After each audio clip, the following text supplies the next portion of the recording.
এই ফ্রাইড চিকেনের রেসিপিটা যেহেতু এখন ট্রেন্ডিংয়ে চলতেছে, তো আমি একজন কন্টেন্ট ক্রিয়েটর হিসেবে যদি আমি এই রেসিপিটা ট্রাই না করি তাহলে কি হয় বলেন। তাছাড়া আমি শর্ট আপলোড করতে না করতে আপুরা জিজ্ঞেস করা শুরু করেছে আমি ময়দার কোটিংটা কিভাবে বানিয়েছি। তো চলুন শুরু করা যাক, দেখানো যাক হচ্ছে ময়দার কোটিংটা আমি কিভাবে বানিয়েছি। আর এখন যেভাবে ঘরে ঘরে চিকেন ফ্রাই খাওয়া হয়, একটা বাসার বাচ্চাও জানে যে কিভাবে চিকেনটা ম্যারিনেট করতে হয়। তো বেসিকভাবে বাসায় যে বেসিক মশলাগুলো ছিল সেগুলো দিয়েই হচ্ছে আমি চিকেনটা ম্যারিনেট করে নিয়েছিলাম। হলুদ গুঁড়ো, মরিচ গুঁড়ো, একটু মাংসের মশলা, গোলমরিচ গুঁড়ো, একটু ম্যাজিক মশলা অ্যাড করে দিয়েছি। এরপরে দিয়ে দিলাম হচ্ছে সয়া সস, একটু টমেটো কেচাপ, যদি বাসায় থাকে, না থাকলে এটা স্কিপ করা যায়। তারপরে দিয়ে দিলাম হচ্ছে আদা রসুন বাটা। এখানে আমি আদা বাটা হচ্ছে 1 চা চামচ, রসুন বাটা 1 চা চামচ দিয়ে দিছি। এরপরে হচ্ছে লেবুর রসটা দিলে হয় কি চিকেনটা খুব ভালোভাবে ম্যারিনেট হয় আর খেতেও টেস্টটা ভালো আসে।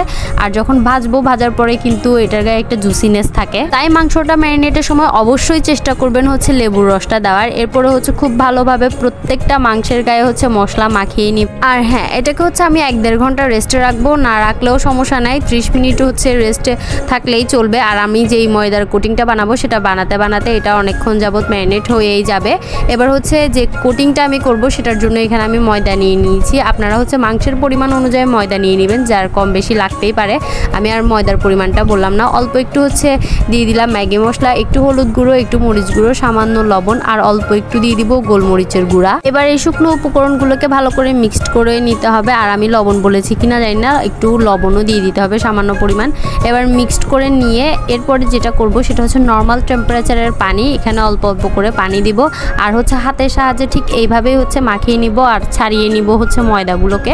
এরপরে অল্প অল্প করে দিতে হবে, বেশি পানি দিয়ে দিলে কিন্তু পরে এটা একদম মানে নাস্তা বানানোর ডো হয়ে যাবে, হয়তো বা পরোটা নয়তো বা রুটি।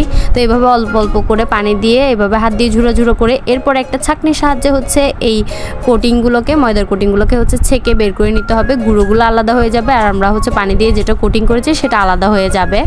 যদিও আমার বলা কথাটা যদি কেউ বুঝতে না পারেন, আশা করি ভিডিওটা মনোযোগ দিয়ে দেখলে আপনারা বুঝতে পারবেন যে আমি কিভাবে উপরের কোটিংটা করার জন্য ময়দাটা রেডি করে নিচ্ছি। তো এদিকে ছেঁকে নিয়ে এরপরে হচ্ছে আমার যেহেতু চিকেনের পরিমাণটা বেশি ছিল, আমি আবার ছেঁকে নেওয়া ময়দাটা দিয়ে আবারও এরকম সেম প্রসেসিংয়ে হচ্ছে ময়দার কোটিংটা বানিয়ে নিব। এটাকে দেখতে অনেকটা হচ্ছে ব্রেড গ্রামের মতো লাগছে, তাই না? আমার এক আপু কমেন্টে জিজ্ঞেস করেছিল এগুলো ব্রেড গ্রাম নাকি ওটস। তো আশা করি আপুটা ওই রেসিপিটা যদি দেখে থাকো তাহলে হচ্ছে তুমি এতক্ষণে বুঝেই গিয়েছো এটা কি দিয়ে আমি রেডি করেছি। এরপরে একেবারে শেষে যেই ময়দাটুকু বেঁচে গিয়েছিল ওটার সাথে পানি অ্যাড করে এরপরে আমি হচ্ছে চিকেনটা ওটার মধ্যে ডিপ করে নিয়েছি। এবার হচ্ছে এই ময়দার কোটিংটার সাথে খুব ভালো করে চেপে হচ্ছে করতে হবে। এই সাইড একটু ধৈর্য ধরে করতে হয়, অনেক সময় দেখা যাচ্ছে কি এটার গায়ে থেকে হচ্ছে খুলে চলে আসতেছে। যাই হোক, আমি প্রথমবার ট্রাই করছি, জানি না হয়তো বা যারা অনেক সময় করে তারা করতে অভ্যস্ত। তারপরে হচ্ছে এক সাইড থেকে খুলে চলে আসতেছিল, আমি অনেক চেপে হচ্ছে এটার গায়ে লাগিয়ে দিয়েছি। এবার হচ্ছে এইভাবে একে একে সবগুলো করে নিব। করতে বাকি যেগুলো করেছি সেগুলো একটু রেস্টে থাকবে। একটু রেস্টে রাখার পরেই হচ্ছে আমরা চিকেনটাকে ভেজে নিব। আর কিছুক্ষণ রেস্টে থাকলে হবে কি এই ময়দার কোটিংটা চিকেনের গায়ে একটু ভালো করে সেট হয়ে যাবে, মানে এটা থেকে খুলে আসবে না আর কি। এবার হচ্ছে মিডিয়াম টু হাই হিটে অনেকক্ষণ তেলটাকে গরম করে নিয়ে এরপর আমি চিকেনটা ছেড়ে দিয়েছি। আর আমি হচ্ছে দুইটা করে ভেজে নিব, কারণ হচ্ছে আমি তেলের পরিমাণটা কম দিছি, তাই বাড়িয়ে দিলে হয়তো আরও বেশি করে ভেজে নিতে পারতাম, সমস্যা নাই। আমি একটু সময় নিয়েই হচ্ছে ভেজে নিব।